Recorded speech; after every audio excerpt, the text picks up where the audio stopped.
ঘরের শত্রু বিভাষণ। ঘরের শত্রু দিয়ে আপনি যে কাজটা করতে পারবেন সেটা আপনি সম্ভবত পরমাণু বোমা দিয়েও করতে পারবেন না। গত শনিবারে ফিলিস্তিনের হামাস আতর্কিত হামলা করে ইসরায়েলে, আবার ইসরায়েল বাহিনীও পাল্টা আক্রমণ করে।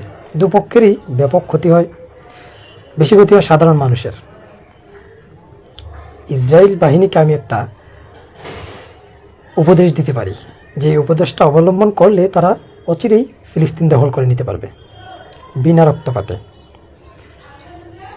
সেটা হলো আমাদের দেশ থেকে কিছু আলেম যদি তারা ভাড়া করে নিয়ে ফিলিস্তিনের মাটিতে ছেড়ে দেয়, সুন্নি, বেদাতি, ওহাবি, খারেজি, সালাফি, কৌমি, এদের থেকে কিছু কিছু আলেম যদি তারা ভাড়া করে নিয়ে ফিলিস্তিনের মাটিতে ছেড়ে দেয়, তাহলে তাদের কাজ শেষ, বাকিটা এরাই করে নেবে। সেখানে গিয়ে ফতোয়া দিবে, কে কাফের, কে মুসলমান, কেউ বেদাতি, কেউ খারেজি। তারা সেখানে দলাদলি করবে, মিলাদকে আপনি মিলাদ দাঁড়িয়ে পড়তে হবে নাকি বসে পড়তে হবে, নবীজি গায়েব জানে নাকি গায়েব জানেন না, নবীজি মাটির তৈরি নাকি নূরের তৈরি,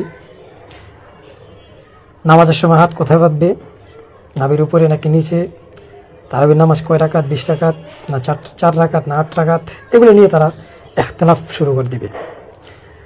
তারপরে অনেকেই মাজার বানাবে, অনেকেই জশ্নে জুলুস পালন করবে, মিলাদ পালন করবে, ঈদ মিলাদুন্নবী পালন করবে, উৎসব পালন করবে, এগুলো নিয়ে তারা ব্যস্ত থাকবে।